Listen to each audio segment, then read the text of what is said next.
right, today I'm here with Robert Mangum, and it looks like by the hat you're wearing, you served in the Marine Corps. Is that Yes, sir.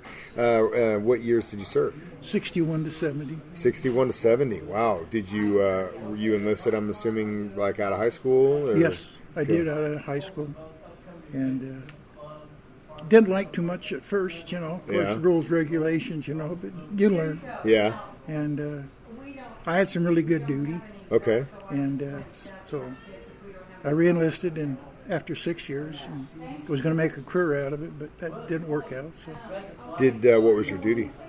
I was everything from an 0311, which is a rifleman, to a postal clerk, brig guard, assistant warden at the brig. So I had pretty good duty. Work one day, have 2 days off. Nice. Yeah. That's cool, man. And so it sounds like you were kind of like a jack of all trades, really. Yeah, you learn a lot of stuff. Yeah, and I guess that kind of makes it worthwhile. You kind of get out of that rut of the same old if you could keep challenging yourself. I re-enlisted and put in for Marine Barracks, Charleston, South Carolina, and that's where I went. And like we called it spit and polish. Uh-huh. Everything's shiny, creases, sharp. And a lot of people didn't care for it, but being married, I just go home at night, shine my shoes, shine my cap. The wife would starch all my utilities and press them out for me, and I didn't mind it a bit. I kind of liked it. You got to be home every day. I did. That's a really good 24 thing. on and 48 off. Yeah, that's great. That's great duty. Yeah, and got to kind of have within the military, a normal family life, it sounds like. Right. Yeah, and to me that made it a lot easier. Yeah. I didn't have to be there putting up with it 24 hours a day. When it was Liberty time, I could go home, or at the Marine Barracks after 24 hours, 8 o'clock in the morning. I was home for 2 days and come back 8 o'clock in the morning, Wow. do another 24 hours, another 48 hours. And then you go home, sleep Loved for a little it. bit, and then have a little bit of a weekend. Yeah.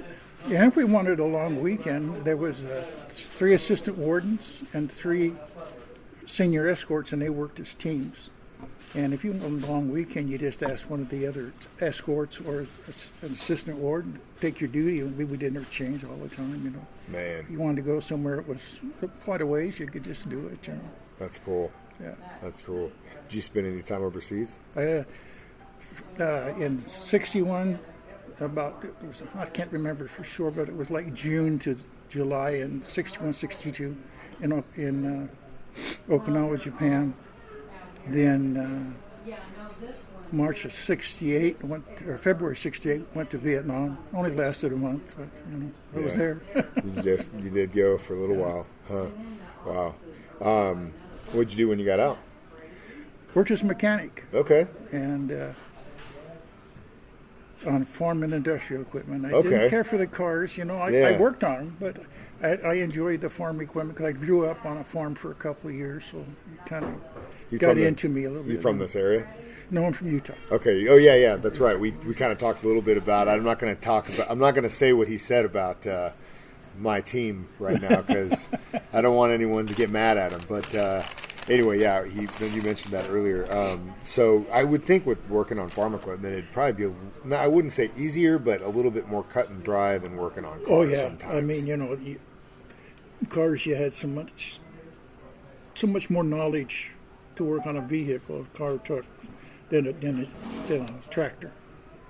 And we done everything from Cub Cadet lawnmowers to the big old International 700 series, and of course, John Deere 2-limbers, stuff like that. What do you think about, I was reading an article recently about how old school farm equipment, tractors, trailers and stuff that are like 30 or 40 plus years old are like the thing that everyone's after because now they're being made with all these computers and things that are just getting destroyed, and you got to get updates and all this stuff. And so the old school ones are still working, and that's what people want. Yeah. One of the biggest changes that when I worked on them, International come out with a hydrostatic transmission. It was an automatic transmission. And you couldn't get the old farmers to get it through to them that if you hit a hard spot in the ground plowing, you didn't give it more gas, you retarded the transmission and get more power to the rear wheels and pull through it. And they hated it at first, they killing the engine, and you'd go out and ride with them and see what they were doing, and then they figured it out. Then we had guys that had gear transmissions, and it seemed like every year we had one of their tractors in putting a clutch throwout bearing in it. And you couldn't convince them. There's 2 bolts on a plate. Take one out, loosen the other, flip it out, and there's a greaser sticking down there on a piece of pipe. Grease it.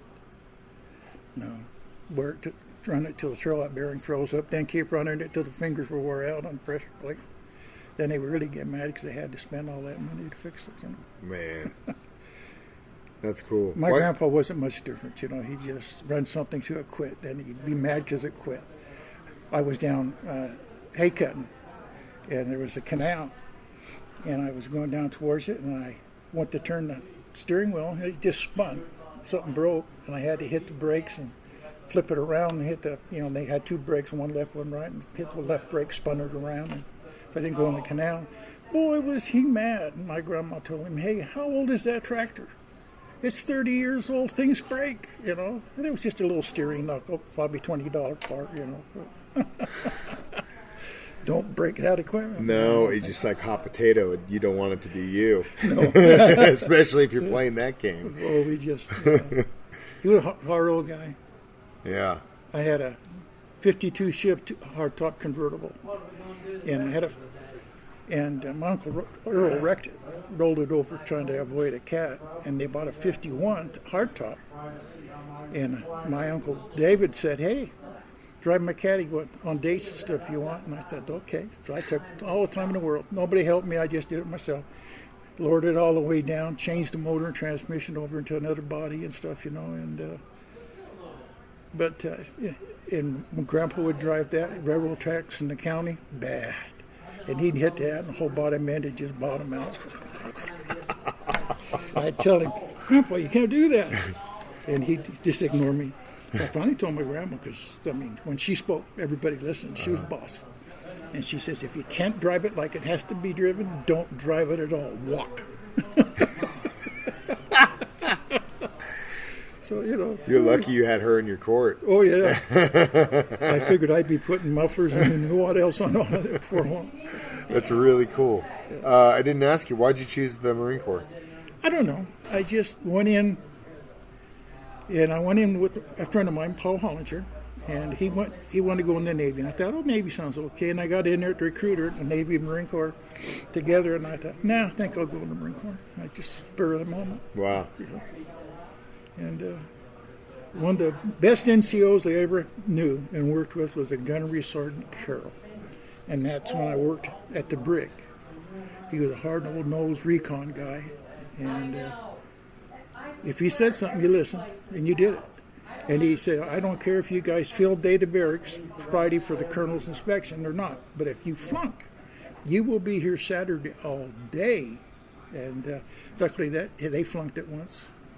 And that day I had duty, so I didn't have to participate in it. But he come back into the secure area back in the Brig and just chewed me out and left. And I thought, wait a minute, I wasn't on duty that day. So I went back up, knocked on his door, and he said, enter. And he was laughing. He says, the look on your face was worth every minute of it, too. Those are the worst ones because you never know if they're being serious or not. Day first sergeant went to Vietnam and was killed. And one of the good guys. Yeah. And we had a master gunnery sergeant at the same place, and he was just an ass. You come out, we had morning formation, and it was changing over to winter greens. So, of course, you have a full dress inspection. And I had a little tiny piece of thread on one of my buttons. We called them Irish pennants. And he chewed me out one side and the other and wouldn't shut up. And I found myself, instead of holding the rifle this way, I had one around this. I was going to use a damn club and belt him with it. And he looked down, he said, you getting mad, lad? I says, you effing right. He said, okay. Went to the next guy. Never said another word to me the whole time we was there. But it was just stupid. He was just one of those guys that liked to harass people. Yeah. Got enjoyment out of it, I guess. Yeah. Eventually you got to push back on that. You know what I mean? That's cool. Well, thank you for sitting down with me and telling me your story today. And obviously, thank you for your service, and thanks for Thank coming you. to lunch. I appreciate it. Well, appreciate it. Thanks.